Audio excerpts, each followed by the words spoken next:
ട്രിവാൻഡ്രം ശ്രീകാര്യം ചെമ്പഴന്തിക്ക് സമീപം വീട് നോക്കുന്നവരാണോ നിങ്ങൾ എങ്കിൽ നിങ്ങൾക്കുള്ളതാണ് എൻ്റെ ബാക്കിൽ കാണുന്ന ഈ ഒരു യൂസ്ഡ് വീട്.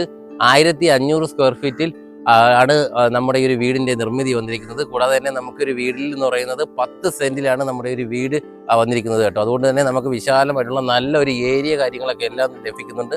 നിങ്ങളുടെ 5-6 കാറുകൾക്ക് സുഖമായിട്ട് പാർക്ക് ചെയ്യാൻ കഴിയുന്ന നല്ലൊരു ഏരിയയാണ് നമുക്ക് ഈ ഒരു വീടിന് ഫ്രണ്ടിലായിട്ട് ലഭിക്കുന്നത്. അത് നമുക്ക് മെയിൻ റോഡിൽ നിന്ന് വെറും 400 മീറ്റർ മാത്രമേ വരുന്നുള്ളൂ നമ്മുടെ ഈ ഒരു വീട്ടിലേക്കുള്ള ദൂരം. കൂടാതെ തന്നെ നമുക്ക് നല്ലൊരു സിറ്റ് ഔട്ട് ഏരിയ തന്നെ നമുക്കിവിടെ വരുന്നുണ്ട്. നമുക്ക് ഫ്രണ്ട് ഡോറിലേക്ക് വരുമ്പോൾ പ്ലാവിൽ തരത്തിലുള്ള തടിയാണ് നമുക്കിവിടെ യൂസ് ചെയ്തിരിക്കുന്നത്. നമുക്ക് വീടിന്റെ ഉൾക്കാഴ്ചകളിലേക്ക് പോവാൻ നമുക്ക് വീട്ടിലേക്ക് വരുമ്പോൾ നമുക്ക് വിശാലമായിട്ടുള്ള നല്ല ഒരു ലിവിങ് ഏരിയ തന്നെ നമുക്ക് ഇവിടെ ലഭിക്കുന്നുണ്ട് കേട്ടോ. നല്ല ഒരു ലിവിങ് ഏരിയ തന്നെ നമുക്ക് ലഭിക്കുന്നുണ്ട്. കൂടാതെ തന്നെ നമുക്ക് ഇവിടെ ആയിട്ടാണ് നമ്മുടെ ഡൈനിങ് ഏരിയ വരുന്നത്. കൂടാതെ തന്നെ നമുക്ക് ഇവിടെ ഒരു വാഷ് സ്പേസ് കാര്യങ്ങളൊക്കെ എല്ലാം വരുന്നുണ്ട്. കൂടാതെ തന്നെ നമുക്ക് ഇവിടെ നല്ല ഒരു ഇന്റീരിയർ കാര്യങ്ങളൊക്കെയാണ് നമുക്ക് ഈ ഒരു ഭാഗത്തെല്ലാം ചെയ്തിരിക്കുന്നത്. നമ്മുടെ ഒരു വീട് എന്ന് പറയുന്നത് 1500 സ്ക്വയർ ഫീറ്റിൽ 10 സെന്റിലാണ് വന്നിരിക്കുന്നത്. കൂടാതെ തന്നെ 3 BHK ഹൗസ് ആണ് നമ്മുടെ ഈ ഒരു വീട്. 2 ബെഡ്റൂം താഴെയും 1 ബെഡ്റൂം മുകളിലുമാണ് വരുന്നത്. കൂടാതെ തന്നെ നമുക്കൊരു ക്ലോസ്ഡ് കിച്ചൺ കൂടി നമുക്കിവിടെ വരുന്നുണ്ട്. നമുക്കിവിടെ ഒരു ഓപ്പൺ കിച്ചൺ ആക്കാനുള്ള സ്പേസ് കൂടി നമുക്കിവിടെ വരുന്നു. ഈ ഒരു ഭാഗത്തായിട്ടാണ് നമുക്കൊരു വർക്ക് ഏരിയ വരുന്നത്.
എന്തായാലും മനോഹരമായിട്ടുള്ള നമ്മുടെ ഈ ഒരു വീട് വാങ്ങുന്നതിനും അതുപോലെ തന്നെ ഈ ഒരു വീടിനെ കുറിച്ചുള്ള കൂടുതൽ വിവരങ്ങൾ അറിയുന്നതിനും വേഗം തന്നെ മുകളിൽ കാണുന്ന നമ്പറുമായി ബന്ധപ്പെടുക.